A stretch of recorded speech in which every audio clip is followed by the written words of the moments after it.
So let's get started. Welcome to the Global Health Program MA Info session. This information is specific to the 23-24 enrollment period, so students who would be applying for this upcoming cohort. However, most of the information will be relevant for students who are future thinking about joining us for the program. We'll start with introductions. My name is Brittany Wright, and I'm the MA Academic Advisor for the program. And I am Dr. Seth Hanna, and I am the academic coordinator for the program and lecturer. So I do your teaching and also manage the academic side of the program. Great. Okay, so many of you know the applications are now open for, right now they're open in fall 2022, but they're open for the fall 2023 cohort. And the priority deadline closes on December 15th. Our extended deadline is February 1st. So I know a question that we frequently get is, does it matter which deadline I apply for? And the answer is no.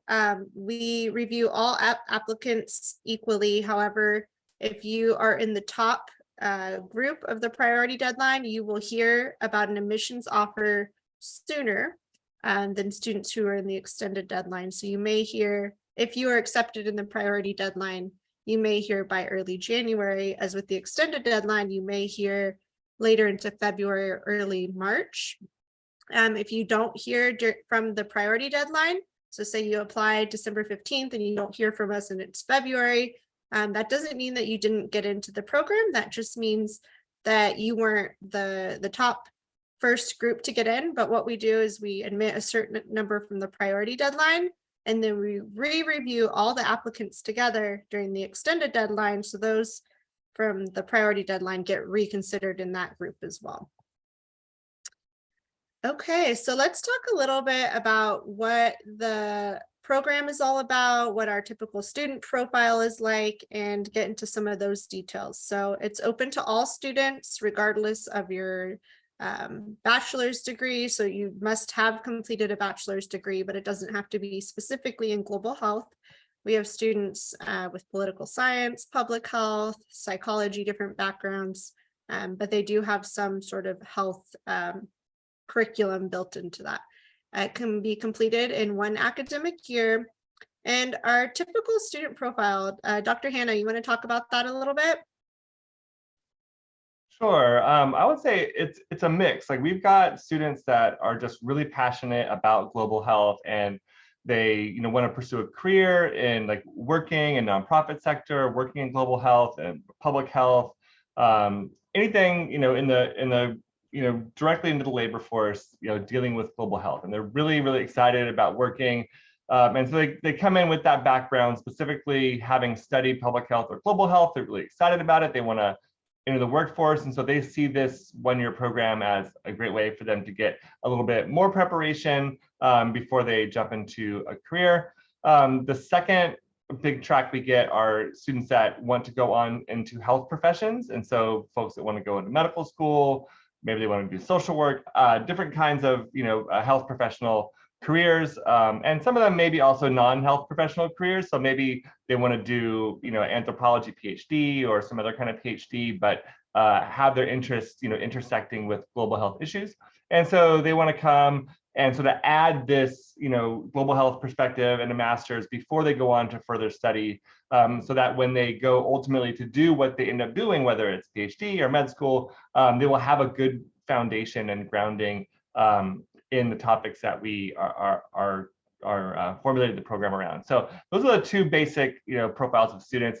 A lot of times it's students that just really have a gap year and they are looking to move on to other things, but they really want to do something in this 1 year. And so they're really looking for a program that can enrich them before they go on to do other things.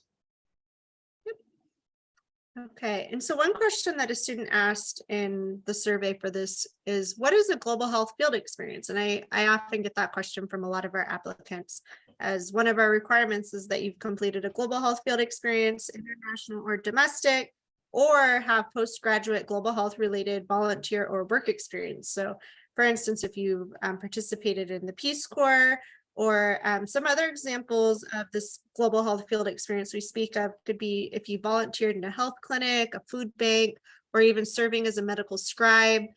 Perhaps you've done a global health research position, so you studied diabetes in a specific population.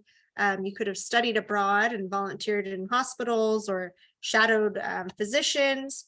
And if you're still kind of wondering if what you've done fits into the box in that, you could review our global health field experience page. It's on the website under the undergraduate tab. And so that'll give you some ideas of what a lot of our students have done. And then of course, when in doubt, feel free to reach out for additional clarification. Yeah, that's the easiest way, is just to ask us directly, and we can sort of give you a sense of what we think about your experience and whether it fits. Yeah, and oftentimes, like I said, if it's you've participated within a healthcare setting, we view that as a global health field experience. So our philosophy of global health looks at the US as part of the globe as well. So the US is not excluded, and oftentimes you'll be working with diverse populations, especially for those of you here in California. We're close to the border, and we have a lot of opportunities to work with refugees and migrants. So another question we get a lot is, what makes a good candidate? And I think I speak for the admissions committee when we say that we want to see your passion. So in your personal statement, this is your place to show us what your real passion is. Why are you enthusiastic to be part of the global health program? How is this a good fit for you? What got you started on caring about global health, right? So we recognize that all of our students who are in the program, undergraduate, grad, all have a very sincere passion to help others. And we want to see that, we want to see your personality and your passion shine through.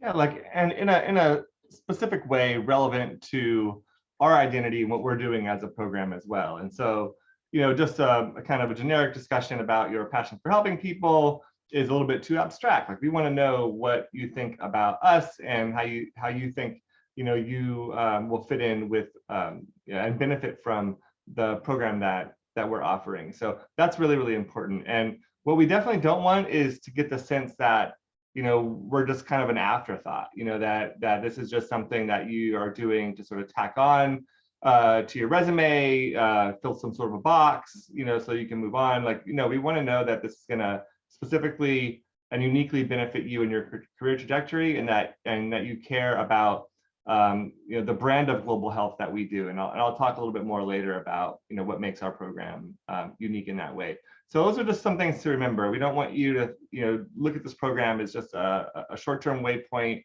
box checking, something to just fill time. We want to know that you specifically are interested in global health, you're passionate about it, and you're going to get something concrete out of what we're offering in terms of our curriculum and our program. Right. So just a quick little overview. I assume that many of you have looked at our website and have made it this far to the info session, so you have a really good idea of what our curriculum is about. So we focus on social epidemiology, global health research methodology, medical anthropology, and global health policy and diplomacy. So those are some of the pillars of our program, and we're going to go a little bit more into what that looks like and how that fits into our curriculum. Before we do so, Dr. Hannah, you want to talk a little bit about what you can do with an MA? Yes, I think there's a lot of things that you can do with an MA. If you think about entering the workforce, especially anything having to do with global health, public health, health services delivery, if you're entering in as an entry-level candidate with just your BA, you're going to be right on par with a whole slew of students, and it's going to be hard to separate yourself out of that pack. Coming in with an MA, it signals that you're more serious about that job, you have more developed skills, and you're going to start out a little bit higher up on the pay band. And so there's definitely an advantage of entering into the workforce with the MA compared to a BA. And so in terms of the specific types of jobs that you're going to be able to get, there's really a lot of things. You can be a full-time researcher in a research lab that's studying a really important global health issue. You can do something like be a patient navigator who works in a healthcare setting, helping people navigate the healthcare system. You can, there's just so many different things that you can be doing. You can work for a nonprofit that does health education. There's a lot of entry-level type jobs like that that require an understanding of the social determinants of health that you will uniquely kind of have a higher level understanding for, compared to just a regular person coming out with a bachelor's degree. So there's a lot of things that I think you're going to be uniquely prepared to do that folks with a BA are just not going to have the same level of expertise and comfort with a deeper understanding of these health issues that you'll get from coming to a program like this. Yes, definitely. And one thing that we've noticed is that in many of these positions within global health, they require a master's degree just for entry into the field, for the baseline type of career options. Another thing that we've noticed with students, so we have had 3 cohorts graduate so far, so you can see some of the positions that they've gone into here, and this is obviously going to be an evolving list, since, as we mentioned, the program, we're just welcomed our 4th cohort, so we're starting to see where our students are ending up. And a lot of our students have gone on to medical school, PhD programs, PA programs, but we have many who've entered the private sector, NGOs and whatnot. And so we've seen that these students are able to move up much quicker than students who come in with a bachelor's degree. So they're able to be promoted to higher level, for instance, like management positions, because they have this educational background. So that's just something within this specific field, it's been very valuable. Okay, so let's talk briefly about the requirements to apply. So you apply on Grad Apply, and we ask that you include 2 writing samples. So this can be from health-related courses, preferably. However, if you have not had a paper from a health-related course, it could be something from an English or psychology class. What we want to be able to see with this is that you have the capability to write at, a graduate level upon entry into the program. So we want to see that you'll be able to, that you have communication skills and that you can articulate your thoughts and research. So that is something that's very important, and I get a lot of questions about. And so, as I mentioned, if it can be within a global health related, medical anthropology, medical sociology aspect, that would be really valuable. But overall, any writing sample would be sufficient. And then your resume or CV. As I mentioned, your statement of purpose is one of the more important aspects of your application. So talking about your interest, your passion, your background, how this program fits in with your future goals. You don't have to have your full future planned out to answer that question, but we do like to see that students have direction. So I wouldn't say that I know I want to work in health, I have no idea what I want to do, but I'm hoping to figure it out. Like, that's not really what we want to hear. We do want to see that students have direction. So direction doesn't mean that you know necessarily the end goal, but there are goals, right? Of course, your transcript, and then 2 to 3 letters of recommendation. 1 must be from a faculty member that you've taken a course with or worked with. And then the other must be a faculty member or a supervisor, someone who's worked with you in your field experience capacity, so that they can attest to some of the qualities that we're looking for. And I get a lot of questions on the letters of recommendation as well. So can I have my TA write this? No, we don't want your TA. It needs to be an actual lecturer, professor, someone who instructor, exactly. So no letters from TAs, no letters from friends. If you have 2 really good letters and you're struggling for a 3rd, only submit 2. We would rather see 2 strong letters than 2 strong letters and a mediocre letter. We've definitely seen where a student has stretched and you could tell they had no relationship with the faculty member, and the faculty member writes, "This student asked me to write them a letter. They were in my class and they showed up." That's not going to help your case, right? So make sure that there's strong letters of recommendation. And just a little tip. I mean, you can be very direct with the people you're asking to write letters. You can say, "Hey, I'm interested in applying for this. Will you be able to write a strong letter for me?" And when you give your pitch to them, it's always best to send to them a packet of the things that you've done for them in their course. So if you've written 2 papers and a final exam or a research paper, like you need to package everything that you've submitted to that professor, put it in PDF form, attach it to the email, tell them what your grade was, remind them if you had a conversation in office hours, give them some, something to jog their memory about who you were and what your relationship is there. And then send that email off to the professor, ask them directly, here's my materials, here's why I think I'm a good fit. Would you feel comfortable writing a strong letter? So including that strong part in the ask is really important because, a professor might want to sit down and just write you a quick letter, but it's not going to be meaningful. You want to make sure that the person who agrees has the material that they need to write you a strong letter. And that's why you offer that up to them in the first place, because no professor wants to go looking up their Canvas page, trying to dig up all the things that you've written for them. You should provide that for them up front so they can make an informed decision about whether or not they want to write for you. Yeah, that's a great tip. And even if you have your statement of purpose ready, that could be something really valuable so that they have some insight into what your goals are, right? So they see a lot of students, so you need to provide as much context for them, maybe even some bullet points. Your resume also. Absolutely. Okay, so you need to have received a bachelor's by the beginning of the program. So if you have one course to finish up in summer session before the program begins, that's fine.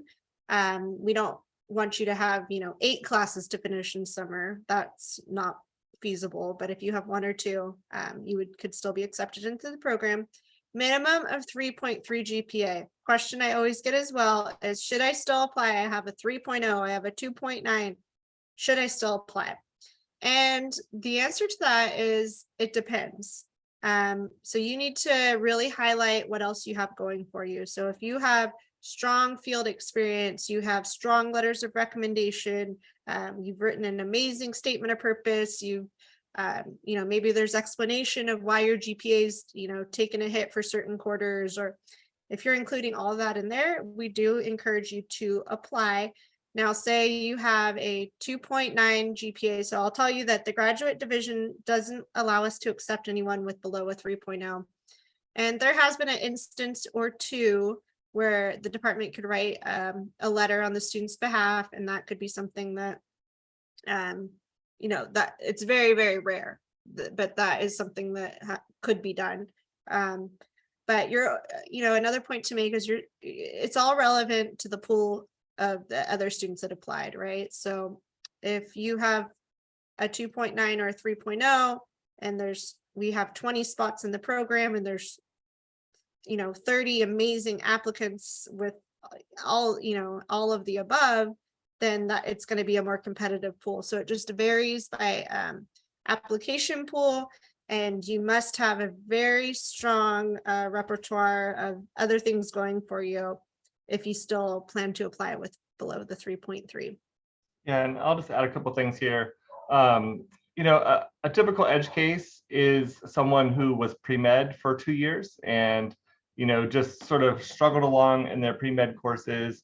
And as a result, their GPA is much lower than they would like it to be. And so maybe as a junior, they switched over to be a global health major, and then they excelled. So they have really high grades in all of their global health courses. They made a good relationship with a leading global health professor. They know them really well. It's also, if it's like a UCSD candidate, it's like a professor that we know very well. And so if that person vouches for you and talks about your trajectory, and then you've gone on and done a great field experience, you've done some research with someone, like you may have a 3.1 GPA, but not all 3.1 GPAs are the same, especially if you finish really strong. Your performance in the key global health classes were outstanding, and then you really get a coveted letter from one of our top faculty or a top faculty in your university.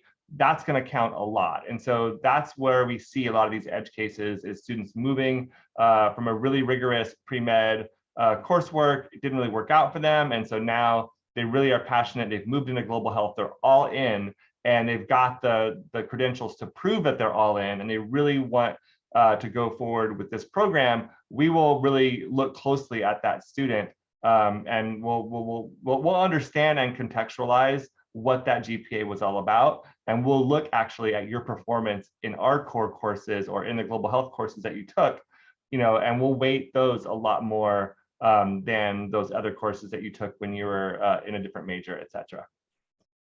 Right. So we also require the global health field experiences, as we've already discussed, and we do like to see that our students have completed undergraduate coursework in global health, public health, medical social sciences, international studies, or a related field. So we want to see that you come in with some sort of health background, some sort of international or global aspect to that. And that's going to look different with each student, right? So if, say, you are a business major at another university, but you're interested in, coming into this program, then maybe add in some public global health courses so that we want to see your performance in those classes, right? And then also we require that all students complete a statistics course. You can also complete this the summer prior to beginning the program. Our application fee is $120 for US citizens and $140 for international applicants. Students with financial need can apply for a fee waiver. You will apply during fall or winter of your senior year or anytime after. So if this is your senior year now, you would be applying for next fall quarter to begin the program. And if you've already graduated, then you can apply whenever you would like. And as I said, you must complete all of your requirements prior to the beginning of our fall program for your bachelor's degree. And for global health majors, we would like to see that you, as we're reviewing your application now, we would like to see that all of your major core courses are completed so that we can evaluate you based on how successful you were in those courses. So we have a contiguous degree option and a standalone MA degree option, and this is for students who are either coming from our undergraduate global health major or they're coming from outside the program, right? And what we've done is we've essentially streamlined these degree requirements. We work with students who are from outside the global health program over the summer to get them basically up to speed for incoming into the program and sort of completing the same requirements as our contiguous degree option. So that's not something that's as relevant anymore. All of our students complete 9 courses, so you'll take 3 courses. We're on the quarter system, and you'll maintain a 3.0 GPA each quarter. And students who don't do that, they would be subject to disqualification, and we don't see that happen. That's not something to worry about. So something that we are pursuing different at this point is that all students now complete the professional track, which is where students take all of their courses throughout the year, and you complete a comprehensive exam and professional portfolio upon graduation. So the thesis research track is suspended for the foreseeable future. That doesn't mean that it will never come back, but what we've realized with our first 3 cohorts is that it was very unfeasible to write a thesis in 2 quarters at the quality that we would expect at this level. And so that we found that by instead bringing more professional development opportunities into the program, more research opportunities for students, that we have a more cohesive cohort, and we're still able to embed research components. However, students aren't under the pressure to write, a full-on thesis over 2 quarters. And so something that we will consider in the future would be to extend it to a 2-year program to compensate for adding the research track back in. So that's just something that we're evaluating the impact of at this time. So we apologize for any inconvenience for students who are interested in the research track, but we are working hard to still have those research components in the program. Okay, anything to add, Dr. Hannah? Or no, just that to note that, if you're here as a UCSD master's degree student, there are opportunities for you, to work as a research assistant or to do other things that would involve you in some research, even if you're not writing a thesis.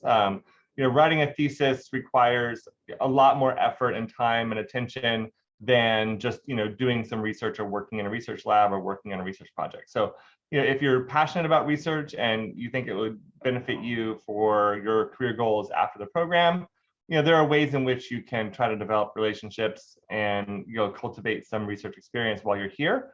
It's just not going to be an original project that you conceive of and carry out on your own. Right. And so for our curriculum, as we mentioned, 9 courses, we have our 6 core courses. I'm going to talk a little bit more about your elective requirements and what a sample schedule looked like for you in the program. So this is on the professional track. We have, this is just a sample of the students who are completing the program this year. So we have 3 of our core courses in fall quarter. In winter, we have 2 core courses, and the elective is clinical perspectives in global health. And then in spring quarter, we have our psychological medical seminar, and this is hosted through the Department of Anthropology with their graduate students. And this is a seminar that you would attend throughout the whole academic year. So you'll attend 3 to 4 sessions per quarter, and they're on Mondays. They're about an hour and a half long, and professionals are research associates, medical professionals, et cetera, are brought in to showcase the research that they're doing at that time. And so this is something that you'll receive credit for in spring quarter, but you'll attend throughout the academic year. And so this spring quarter, we have 2 options for electives. So design thinking for global health and health system strengthening with Dr. Card, and then a community health workers class with Dr. Walkover. During spring quarter, you'll also complete your portfolio and your comprehensive exam. So we'll talk a little bit more about that next. So here's a quick list of some of our sample electives. And as we mentioned, a few of them that are being offered this year, and it'll sort of alternate. And we continue to develop new electives based on the interest of our incoming cohorts. So here's a sample of our fall schedule. And so there were a few questions of what does the timing look like for our students on when the classes are available. So this fall quarter, and so this is not something that stays completely consistent, but a lot of times we have later in the afternoon classes. Our global health policy course this year is a morning class on Wednesdays, but they're typically once a week for about a 3-hour block. So that is just a quick little segment. And so I'm going to turn it over to Dr. Hannah. We're going to talk about the portfolio and the comprehensive exam requirement. Thank you, Brittany. So this is a really important component of the program. If you're going to take a course of study for a year, it's really important that you're able to demonstrate that you've mastered a body of knowledge, right? And this is your opportunity to do that with the comprehensive exam. And then also, if you're going to enter the workforce, it's in your own benefit to have really deep reflection about what your skill set is, what you've learned over the course of your time in the program, and how you're going to present and market yourself, to potential employers, to potential grad programs, to medical school applications. And so the portfolio requirement is just, we space it out throughout the year, and you basically have to create a kind of a pitch for yourself. Here's what I'm all about. Here's what my skill set is. Here's what I'm interested in doing career-wise. And then you sort of list those things out. You give examples of things that you've done. You include work that you've produced during the year. You work on creating a really good professional resume or a CV for the job market. You also will learn about how to create sort of online presences for your career identity. So we'll have practice, you'll develop a LinkedIn presence and things like that.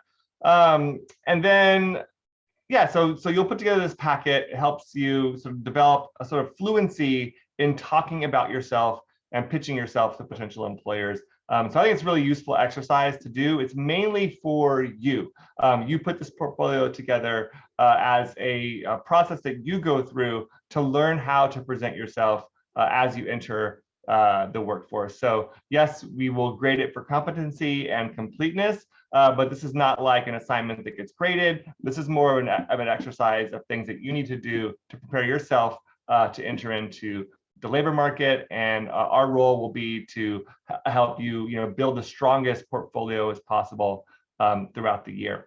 As far as the comprehensive exam goes, it takes place during finals week, and you have to sit in person, and it's going to be a written exam that's going to be kind of short answers that help you, that ask you to kind of define key concepts that you learned throughout the year. So those are like 3, 4, 5 sentences, like a paragraph. There's a selection of those. And then there's longer essay questions where you're asked to kind of digest a lot of the deeper learning that you've done, present it, apply it to real world situations, real world examples, real world cases. You know, you might want to design an intervention for a particular health condition, given a set of constraints and contextual issues that you may face. So you put those things together and you write an exam, you sit for that exam. It's like 3 hours long, something like that. You know, it's not something that's, you have to, it's too scary, basically. We give you a study guide. You'll work together with your cohort mates to study for the exam.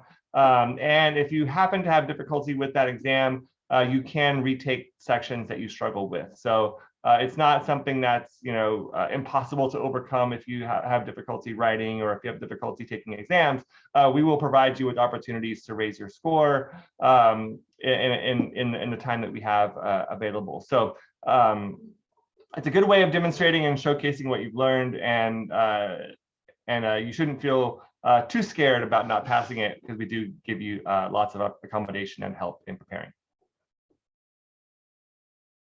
Right. And so another point we want to bring up is some of the research and professional development aspects of the program. So we sort of get a gauge for what our incoming cohorts have interest in. So maybe there's groups that are specific to pre-med or entering the global health workforce. And so those are things we try to cultivate within your classes and through workshops. And we have several workshops through the university geared for master's students, preparing them to enter the job market.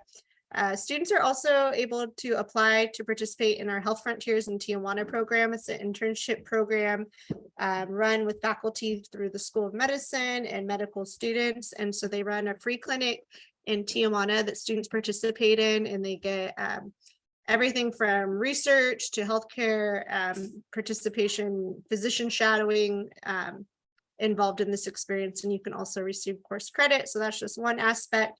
Students are also welcome to seek out faculty research positions. We've had many students have those actually turn into jobs after they've graduated from the program. We encourage our students also to present in research conferences locally and nationally. And so we're always looking for opportunities to enhance the research components for you. A quick note on the cost of attendance. So these are just to look at what the residence fees are. So it's close to $6,000 per quarter, and these are subject to change slightly with the incoming cohort. And so if you are a non-resident, there's an additional $15,000 in change non-resident fee. So grad students are eligible to apply for financial aid, which often is in the form of a loan.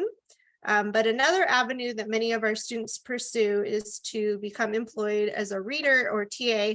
So if you're employed at 50%, which is an average of 20 hours per week, this covers your registration fees, your tuition and health insurance, with the exception of $200 to $300 in fees for each quarter that you're employed.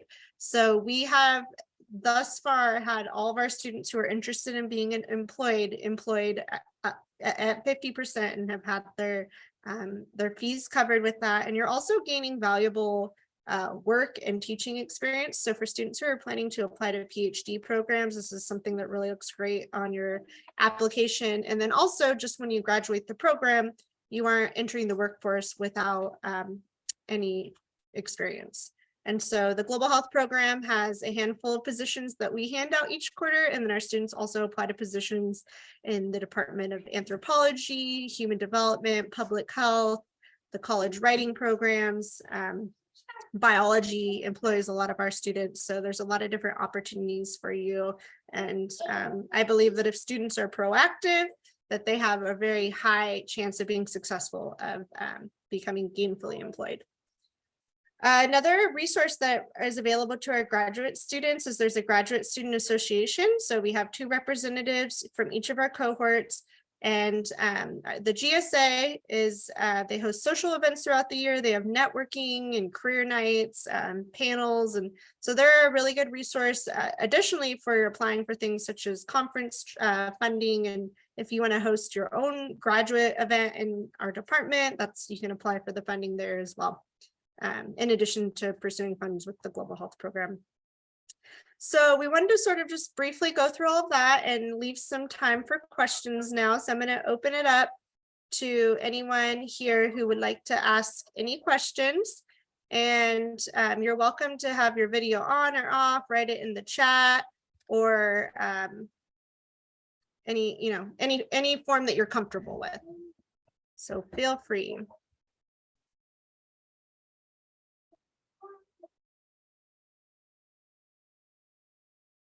Any questions? I'll give you a minute. No here. folks had questions when they filled out the interest form. So if there's questions that you put in there that we haven't addressed, you can go ahead and sort of re-put them into the chat or ask them now.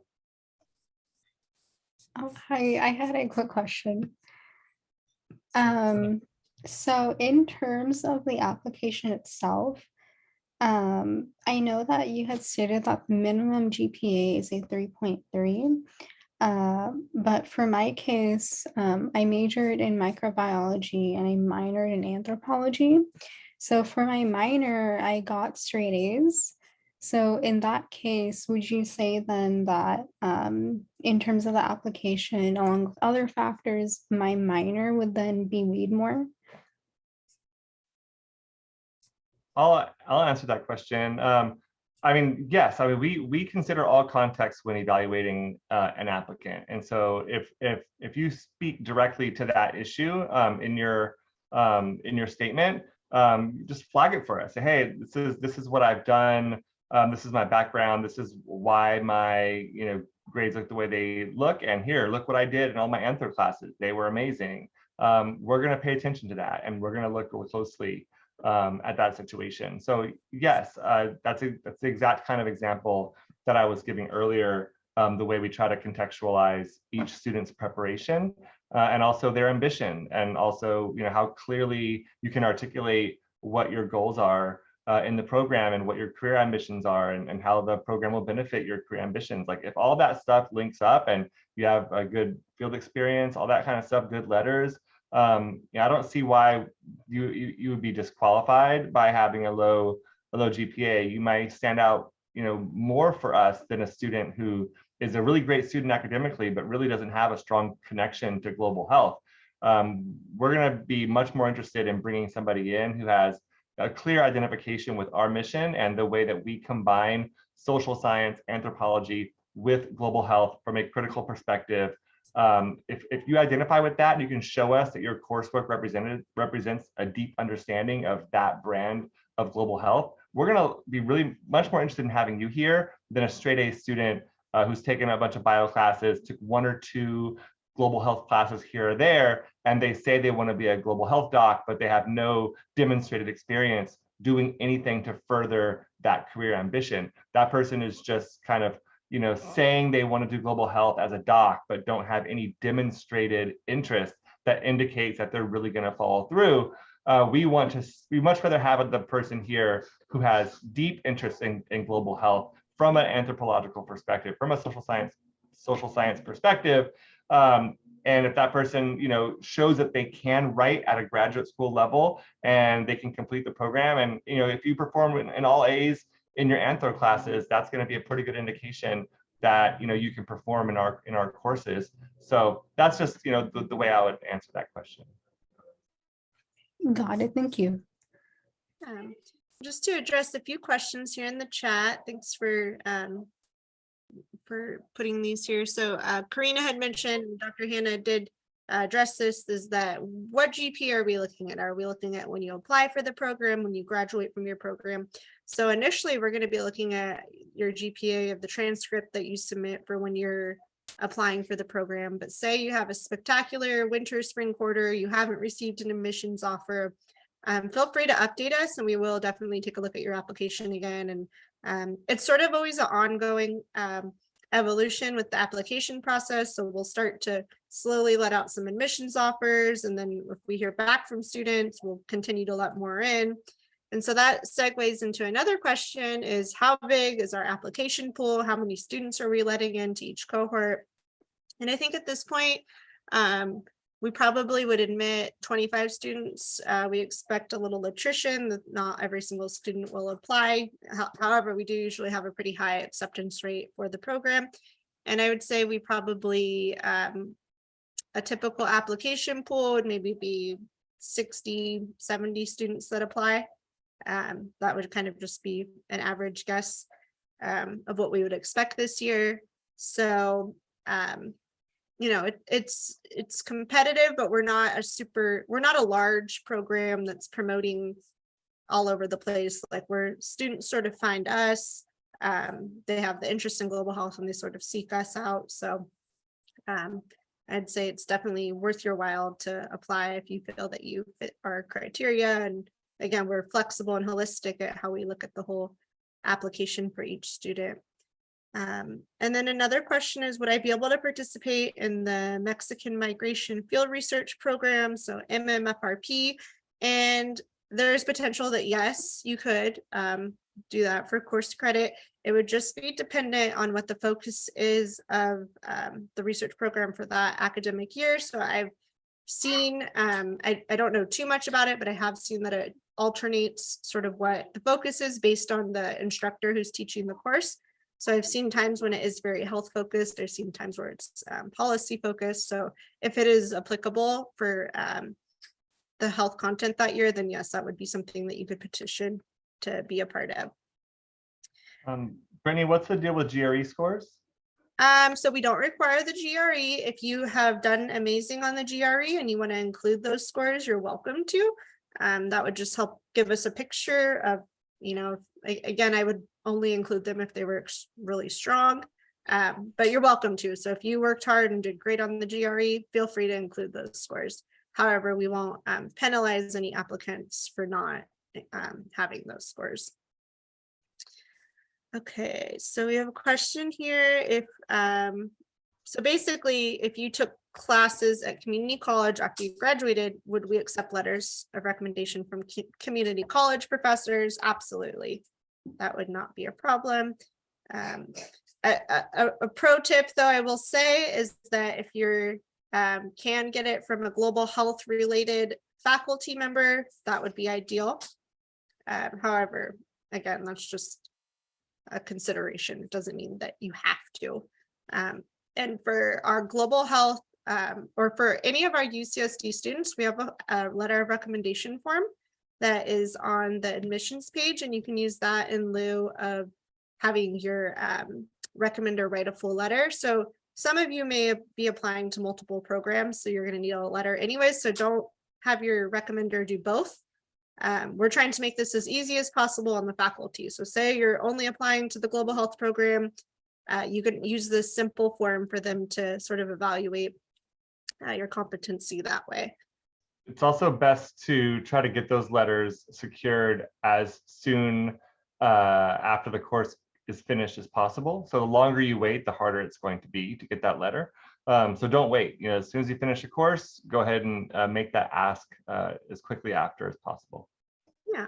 And on the topic of letter of recommendations, we have another question here is, can your site supervisor write you a letter of recommendation? So yes, so one letter should be from someone who's worked closely with you.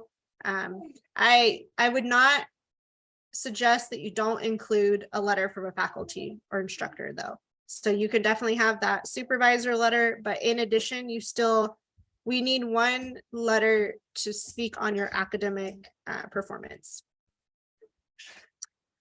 Yes, you're welcome. And then so another question, are there any workshops or resources currently available to help students with the application process? No, not at this time, but we'll make note of that there is an interest for future cohorts, but at this time, no, we don't have anything like that. Hello. Hi, Jocelyn. Go ahead. Hi. So as for the TA positions, when do those open? Oh, it's a range. So they open as soon as you accept your application or your admissions, you can start applying to the pool. Most of the positions open in August and September though, so right at the deadline. I'd say like 30% of our students were hired in June or July. The remainder were hired literally up until the day before classes started. Or the week before classes started. So there's definitely a range and you kind of just have to be flexible with it and just trust the process. I make it part of my mission. I work extremely hard all summer to get any student who wants to be employed, that I make it part of my mission to work with you on that. So You've been very successful at that, by the way. Brittany's a miracle worker. She does a great job. So yeah, I'm trying to make as many connections and moves for the students to secure employment, because I understand that that's a barrier, right, for education. And so we don't want you worried about your financial situation. And so one thing I will note with the TA or reader positions is that a lot of students thought it just covered your tuition and fees and whatnot, but you also get paid. It's a paid position. So it's not just covering tuition. So it is a salary as well. just keep in mind that you have to balance your work requirements with your class attendance and things like that. So whatever it is that you end up getting, you have to make sure that you'll still be able to attend all of your class times in person, including the psychological and medical anthropology seminar on Monday mornings. Yes. All right, well, those were some great questions. Any final thoughts before we sign off?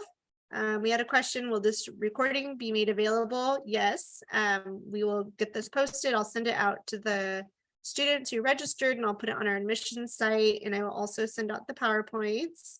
Oh, Karina, you have a question? Yeah. Yeah, hi Brittany. I had a quick question. So I'm a global health major here at UCSD.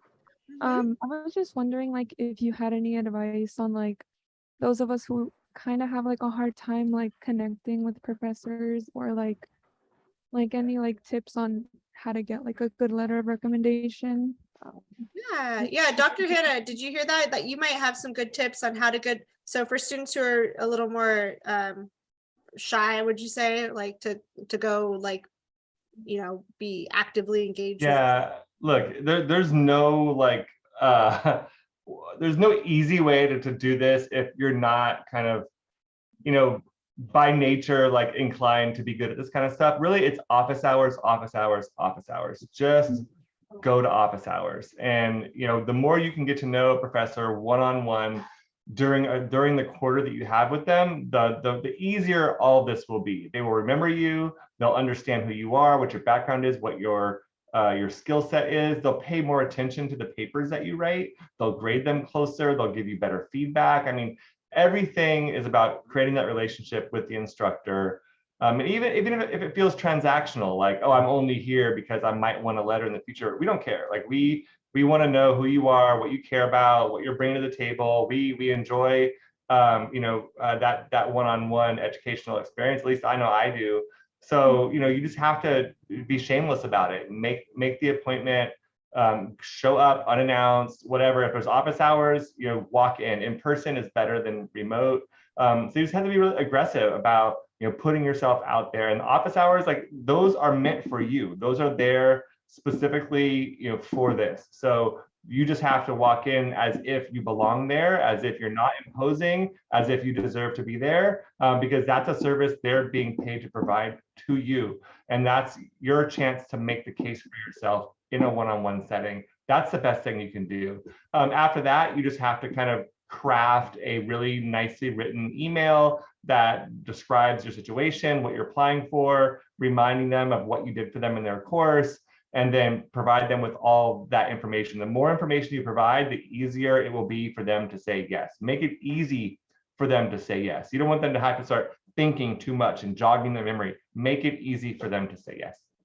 Yeah, and I dropped a link in there for the dine or have coffee with a professor, where you're provided funds from the university to do so. So that could be another avenue that you pursue, and ask the professor about their research, right? That's always another one to kind of strike conversation that's really effective. Thank you so much. I Yeah, appreciate it. thanks for attending. And if you've had me in a class, that's even better. You know, if you've had, if any of you have had me, definitely, me being a central, person in the program. Like if you've had me in class and you can show me, what you've done for my classes, like it's gonna put you in a good position. So, for any of you who have had me in class, my door is always open to all of you, and I'll try my best to consider your application directly. Thank you so much. Did Jocelyn have her hand up? Oh yeah, Dr. Hannah kind of addressed it. Because I took classes with a professor. I took a lot of her classes. And I was like, would it be weird to show up to her office hours or make an appointment with her? Because I don't have classes with her anymore. But I feel like from the courses that I took with her, I put like my most in them. So I feel like it's really reflected in my writing, and I feel like I should be a good recommender. So, but I've never gone to her office which hours. professor? Which one? Olga. Yeah, Olga. so just let her know that you're interested in applying for Good. the program, and I think she'd be very supportive, especially Yeah. if she's familiar with who you are. That's I don't right. think there'd be any issue. Yeah, I mean, do the coffee with the professor, right? And stopping at office hours is fine, just to let her know that she's really had an impact on you, and that that you're interested in applying for the master's program, and like, would she be willing to support you? Okay. And also, could both of the letters be from like a professor? Because I was thinking like having one from a professor at UCSD, and then a professor that I had studying abroad as well, but it also covered my field experience. So would those two be fine? Yeah, those two would be Yeah, fine. that's If you want to perfect. add in a third, that's fine. But yeah, study abroad would be great. Okay, thank you. You were an IA scholar, right? Yes, I was. Awesome. All right. Sarah, did you have your hand up? Yeah, but Jocelyn kind of asked it. I was gonna ask about study abroad. Like if we did study abroad and being like a Gilman scholar or anything, does that put any value into our application? I don't know. I was just gonna ask about that. Yeah, I think it does. Yeah, of course. Yeah, definitely. I Okay, think cool. we are Thank global, you. right? So we love to see that students have, if we don't expect you to go international. Not everybody has that ability to do so, right? For so many reasons. But if that was something that you were able to participate in, then yeah, highlight that and talk about that experience and how it's inspired you. Especially if you really did learn something, if it mattered to you, like, if you have genuine learning benefit from that program, definitely it's going to help.